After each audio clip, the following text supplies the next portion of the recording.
Oui.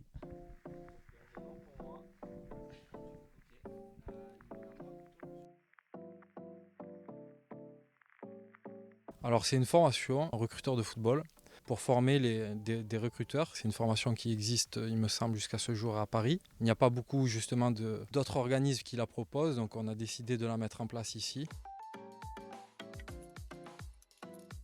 On voit beaucoup de pseudo-recruteurs sur Twitter, Insta, tout ça. De là, on s'est dit pourquoi pas justement former des recruteurs et qui pourront répondre aussi à une certaine méthodologie de travail et vraiment aussi de professionnaliser ce métier. C'est aussi pour les joueurs et surtout de ne laisser échapper aucun détail. Il y a beaucoup de joueurs, je le vois aujourd'hui sur les terrains en N2, en N3 qui ont des possibilités pour jouer au plus haut niveau. Et plus on va leur donner les armes, au mieux ils pourront répondre et au mieux ils pourront déceler aussi des talents sur le terrain. Bah, c'est pour amener tout simplement mon expérience. Kader m'a appelé un jour et m'a proposé ce challenge. Et c'est vrai que sur le moment, bah, j'étais un peu surpris, mais j'ai dit à l'arrivée, c'était quand même très très intéressant. Et moi qui ai été recruteur pendant plus de 4 ans et agent de joueur aussi pendant plus de 4 ans, c'est vrai que ça me permet d'amener une expérience et de pouvoir aider les personnes qui en ont besoin. Aujourd'hui, le football évolue, il y a la data. C'est vrai que c'est important aussi de se mettre à la page. On va de plus en plus vers les détails. Il y a des clubs qui n'ont pas le droit à l'erreur. Vraiment de leur apporter toutes les armes pour répondre aux demandes des clubs. Aujourd'hui, il faut savoir lire une donnée.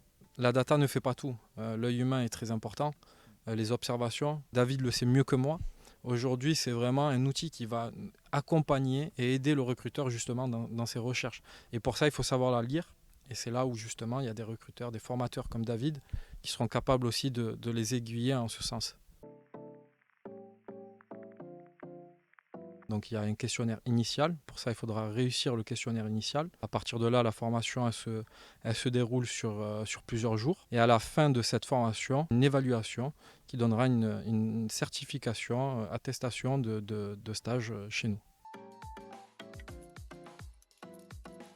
Avec la qualité de nos intervenants, il y aura un entraîneur aussi BEPF qui a exercé en Ligue 1, un formateur analyse vidéo. À l'avenir, il y aura aussi des directeurs sportifs de clubs professionnels. Je pense aussi aux clubs amateurs. Et c'est pas tous les jours aussi qu'on peut échanger avec un entraîneur qui a exercé en Ligue 1, un formateur qui a été recruteur et qui a observé 600 matchs, plus de 500 matchs. Donc c'est aussi ça aussi l'objectif de la formation.